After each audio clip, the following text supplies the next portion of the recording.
Menace is defined as a person or thing likely to cause harm. And while there are many different characters that can be deemed as such, we only have 3 spots available for Season 7, and I'm so tired of hearing everyone say the exact same thing. Especially Momoshiki. I don't watch Boruto, so I don't really know why he's so heavily in demand, but all I see is something with horns that look like he used a dog filter on Snapchat. But HIDAN, I've asked for him since I started making content back in Season 4, and there's no better theme than Menace for him to finally join the game, since this guy is probably one of the more menacing characters of the Akatsuki.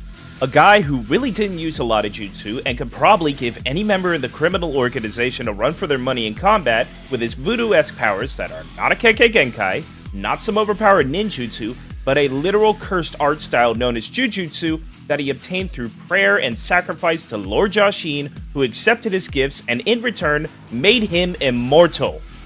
With that being said, let's go over this DLC concept. HIDAN would be a defense class character with his primary form of combat being his scythe. Actually, this is his only real form of combat.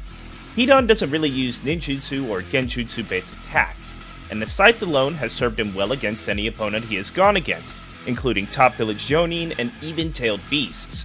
As for HIDAN's jutsu, we could start with the scythe itself, or rather, what HIDAN usually does with it. HIDAN has a cable connected to his scythe, allowing him to throw the weapon around and pull it back to him whenever he pleases. For the first jutsu, HIDAN can throw his scythe in a straight line or have minor targeting if locked onto an enemy, which would be fairly easy to dodge. If the scythe hits the enemy during flight, the opponent is knocked down. Regardless if it hits or misses though, the scythe gets stuck in the ground. While the scythe is thrown, HIDAN cannot attack, but the jutsu slot gets a second activation, which is to pull the scythe in a straight line back to HIDAN, kinda like how Obo works. However, if it hits a target, it'll knock them down rather than stun and disable jutsu. As for using this on custom characters, the scythe can just be replaced with the weapon you are currently using. Different weapons will not cause more damage or anything different to happen. Jutsu number 2 could be a regeneration technique. HIDAN may be immortal, but his body can still be damaged. However, he does have a decent regeneration factor and can heal all of his wounds in a short amount of time. The way it can work in the game would be if HIDAN activates the technique by holding down the jutsu button, he heals all damage that was caused to him in a fast but not instant speed. He wouldn't be able to move during this time, but he can gain super armor so he isn't interrupted, much like how he isn't phased while being attacked in the anime. You won't be able to use this jutsu forever though, as you could only cast it for maybe 5 seconds. It can be possible to damage HIDAN faster than he heals, causing it to be a risk versus reward if you choose to use the jutsu. This wouldn't really happen if the opponent was using just basic combos though, and would require either multiple enemies to do this at once, or maybe a powerful enough jutsu in order to out-damage the healing. The substitute... Wait. Well... I'm kinda screwed in this one. HIDAN doesn't really have any need to use substitution techniques since, well, he's immortal. In fact, it's kinda what makes him such a force to begin with. Due to the fact that he can't die, HIDAN can just charge at his opponents with reckless abandon and take all sorts of damage. This is what's gonna make this substitution special.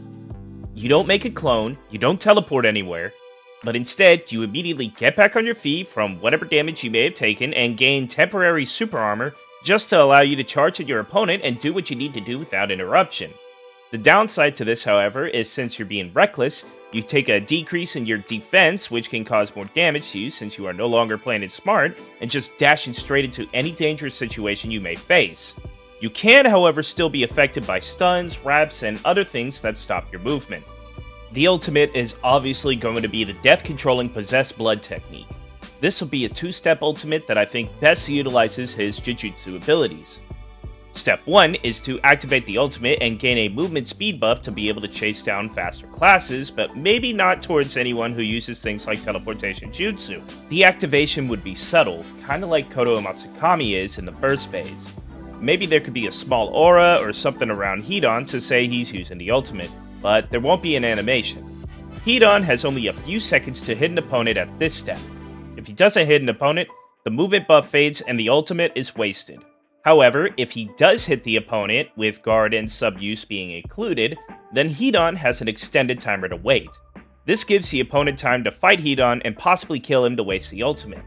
However, if HIDAN waits this timer out, He gets a second activation that lets him lick the opponent's blood off the weapon and puts him in his curse floor, allowing him to get an insta-kill on the opponent he damaged and have them take longer to respawn. This could be a good offensive and defensive ultimate since it may keep the opponent out of range for things like bases, flags, or scrolls, while also allowing the ultimate to fight difficult opponents and potentially change the outcome of a battle with just a single hit.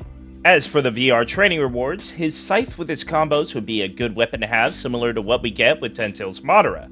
Along with this, his hairstyle, torn Akatsuki cloak, Joshin amulet, abilities, and the title of Joshinist would easily make for great items to unlock. The last remaining slot could easily give out some esoteric scrolls. Come on devs, DLC characters should at least give out the scrolls that give a chance for the best items in the game. It doesn't even have to be that much. Just a single 10 rolls worth can work. Anyways, that's my idea for a DLC concept. What do you guys think? Does this seem like it would be a good idea? Would you like to see HIDAN this season? Let me know below. Anyway, thank you all so much for watching this video. If you like it, make sure to hit that like button, don't forget to subscribe, and turn on the bell so you always get notified anytime I upload. If this isn't your first time coming to one of my videos and you haven't done that, why not do it right now? You're coming back anyway. Until next time, I'll see you in the next video, the next stream, whatever it may be. Peace out!